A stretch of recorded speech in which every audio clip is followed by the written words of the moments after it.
Okay guys, welcome back to another Let's Play Legend of Zelda Wind Waker. And we start off one of my most favorite pieces in the game. This ocean piece where you're sailing the seas. Yes, I am showing this off, even though I said I was going to cut all the sea travel out, but I figured to give you an idea what the atmosphere is like and what you're generally dealing with in this part of the game. I decided to leave this part in. So basically what you want to do is see, and if you notice down the corner in the compass, you click digital right on the D-pad, you can see what time of day it is. I forgot to mention that. Oh, and another thing about this curse that supposedly Ganon laid, a fuck ton of sharks tend to come near you way too much. I don't know why.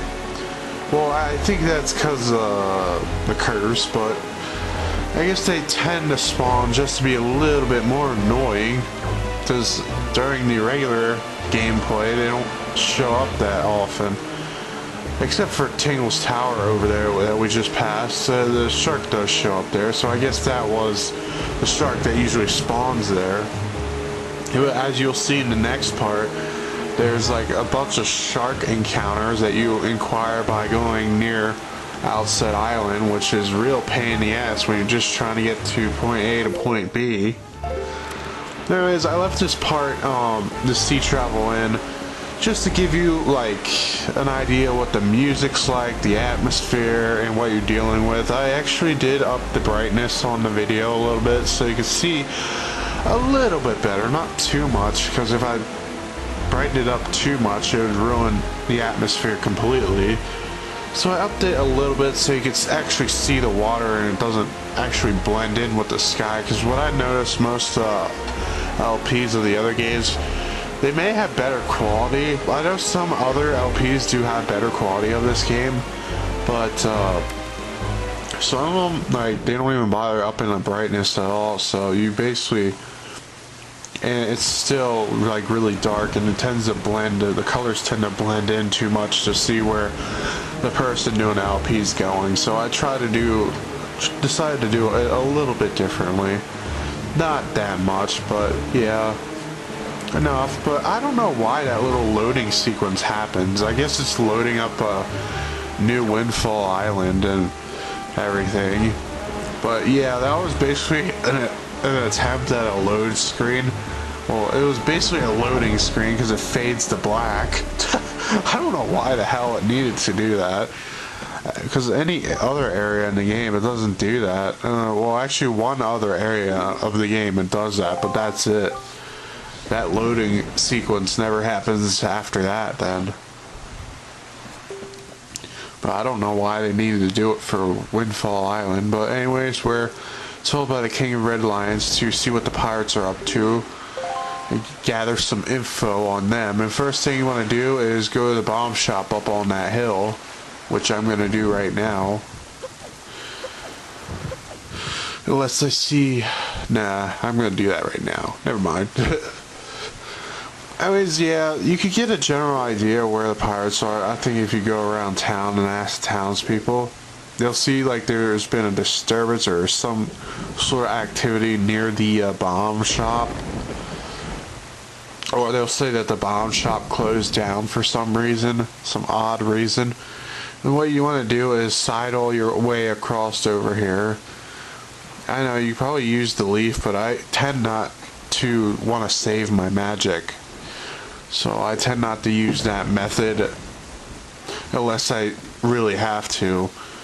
But me being used to freaking Ocarina of Time, I push A and it pushed a sidle technique. But this game you have to push R to crawl for... Anyways, we get this little scene where they're actually stealing the bombs from the bomb shop, dude. And, yeah, all I can say is that guy deserves it. Holy shit. If you beat it at the beginning of the game and when you first get the Windfall Island, go to his shop and see what his outrageous price is. It's like 2,000 rubies for fucking bombs. I'm like, wow, that is too much. Well, maybe not bombs, but a bomb bag. And in that part of the game, it's impossible to get 2,000 rubies. It was a freaking outrageous price, so that guy, I could tell you, deserves it. But, yeah, they're basically talking about what the postman gave them information, and that dude with the red bandana and the green shirt, the weird-ass tattoo on his chest, basically sweet-talked it, and how good it's such cutting. Well, anyways, yeah, they're just blabbering on about some random shit. It doesn't really matter to the plot, but, really, this whole scene isn't really that necessary. Just one part of the scene is actually really necessary. This is just to get, like, a little funny aspect on it, but, nah. But, in this scene, it makes Tetra show her soft side, if she even had one. That she's not actually going after the treasure, she's trying to protect Outset Island. That is if I remember correctly. But she wants to shove off like right away, and her crew doesn't want to do that right now because they feel let down. They wanted to get something to eat at the bar and drink some beer and all that jazz.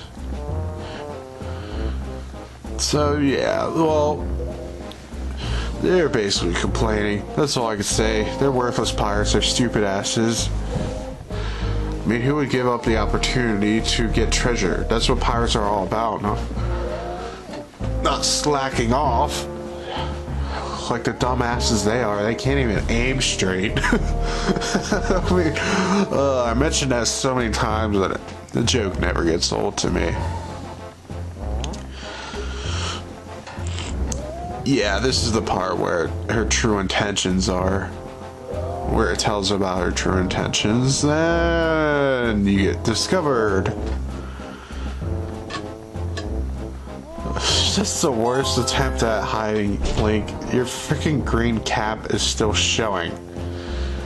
But she ends up going along with the crew and staying around town to party, I guess, drink beer and all that. Well, this is a really retarded sequence where they're basically, memorize this, memorize this, memorize this. It's their password, memorize it, memorize it. They say it like 3 times in a row.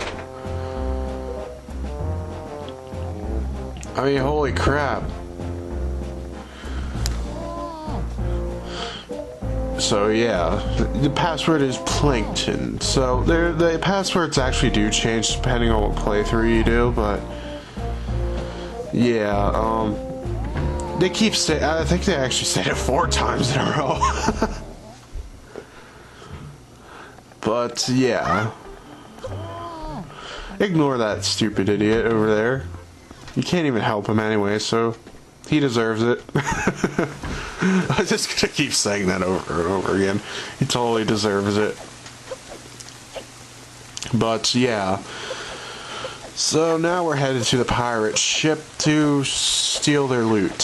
What they took from the bomb shop mainly. And take their plan and make it our own. So we're basically stealing from pirates. We're pirates ourselves. But yeah, like I said earlier, the passwords are relatively simple. Yeah, they do change depending on what kind of playthrough you do. I don't think it depends, like, they're just randomized each playthrough you do. That's all I'm gonna say right now. But I don't really need to write them down. Some other people may want to do that, but me, those passwords are so simple. They're all pirate related, so just keep that in mind. And here's a little sneak peek of Tetra's room. See that all the pictures on her wall actually represent the legend that was shown in the beginning of the game. And you see the picture of the Triforce, which is actually on the sea chart, which we're gonna be getting to just a little bit later after we collect the final pearl. So yeah, we actually visit Nico, who is surprised to see that we're still alive, and I guess what we need to do. we need to do another little mini game, except this one is cryptic as hell and it's a lot harder. Let me tell you, the first time I played this, I freaking got so mad at this part. It's not too hard once you get to it, but it can get really annoying because the ones that actually go back and forth, just slide up, then slide back to its position, when you actually grab those things, they stop sliding.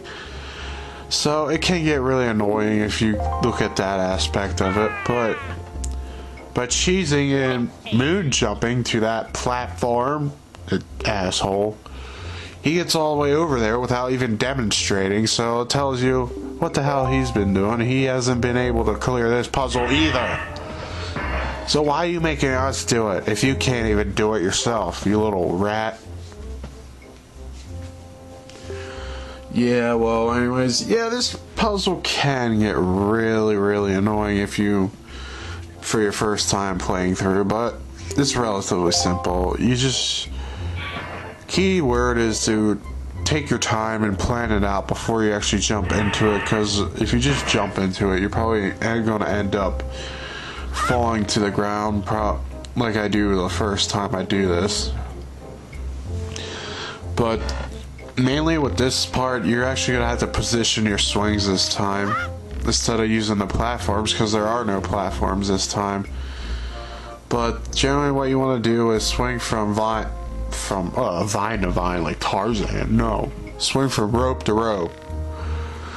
And I don't know why they bothered putting those stupid lamps down there. They might as well just made them ropes. But here's a little glitch. You jump and you automatically get on the rope. That was not intentional to show that off, by the way. I planned that I would grab that rope right away. And right here, I think, is where I fuck up. No, that actually is it. So I'm good. Maybe it's right here. When am I gonna fuck up? Yeah, because I didn't have enough momentum. Right there, you see me getting pissed off by pushing the button rapidly. I did not do that a lot. I'm like, fuck. Because this is post-commentary, let me remind you. But when I do end up screwing up, I recommend you deactivate the iron gate and reactivate it, because chances are you're not going to have enough time to get over there when you fuck up. I'm not joking, so you might as well just close it and reopen it. That's why they put the switch there to begin with, which is really good in design-wise, and I like that they did that in case you really did fuck up, instead of like what Ocarina of Time does, where if you do fuck up, you're just gonna have to wait till the time limit's over, which really gets me, well, really can be fucking annoying, to be honest. I don't even know how these ropes are swinging, because they didn't even add like areas. It's just the same ceiling, but I guess the ropes are clipping through the ceiling. So if you look at a technical standpoint of graphics, yeah, it's not really done that well. It's just the same ceiling from when we first got here, and just the ropes are sliding. They didn't even add any iron things or a sliding looking contraption to the ceiling and design, which kind of is an eyesore, and which it would have been nice if they would have added those little graphical effects. And this is where I really need to stop holding the R button when pushing up, because it makes me climb up. Oh, there's a little indication of where you're running out of time, because you hear that little clock ticking in the background. That's when your time's almost up, and it beats faster the less time you actually have. So, and we actually got through that, so it didn't take that long. But when you're first playing this game, it can be really annoying if you just want to jump into it. So you want to think a little before you actually jump into there. It's not too hard. I bet some people can actually get it on their first playthroughs, and I congratulate them on that. So yeah. But what's the treasure in this time? I probably already spoiled it earlier. Ooh, suspenseful as always. Bombs! Yes! Now we can blow shit up! Holy shit, yes! I'm a pyromaniac now. Not really. I actually don't use the bombs that much in this whole playthrough, because mainly you want to use the bombs for like secrets, side quests, and all that stuff. Heart pieces, treasure charts. But later, the bombs will basically become useful except for cannon fodder. Cannon fodder. Well, once we get this one particular power up, anyways. Because what this game likes to do a lot, instead of what Ocarina of Time did and make like a different texture for blow up, for walls you can blow up, they just added a big ass boulder in the way of those walls. So you could basically tell what's gonna happen. We're gonna get some other item and the bombs will become completely useless. I'm not gonna spoil what it is, but I already spoiled enough for you already. But anyways, Zelda was aware of our... Did I just call her Zelda? God damn it, Tetra! Tetra was aware of our plan and actually gave us a head start. But once the sun goes up, and yeah, once the sun goes up, she's gonna head sail to Outset Island and claim the treasure as hers. So it's a little competition, but let me tell you this right away. It's no contest. No contest whatsoever. It will never turn daytime because of the curse. So they could stay in the bar and get drunk off their asses and get alcohol poisoning and die for all I care. Because no matter how long you take, the sun will never go up. I am not joking. It will keep raining like this until you get the last pearl. So this curse is actually in your favor. So that's actually a good thing about the curse, because Tetra proposed a little competition that is no contest to you at all. Anyways, we want to head to Outset Island right now. We'll be coming back here a little bit later for some other things, but this area actually has quite a few side quests that you want to look out for. Anyways, 2 letters. This is a letter telling you that Beetle's has bombs in stock now, and he gives you the Beetle chart to find out where all his locations are. But now we get a letter from Orca. Tells us to find some Knight's Crest and return to him. I think you need 10 in total. And this is the little side quest that I am actually going to show off. Well, anyways, in the next part, we're actually going to go to Outset Island. See you guys until then.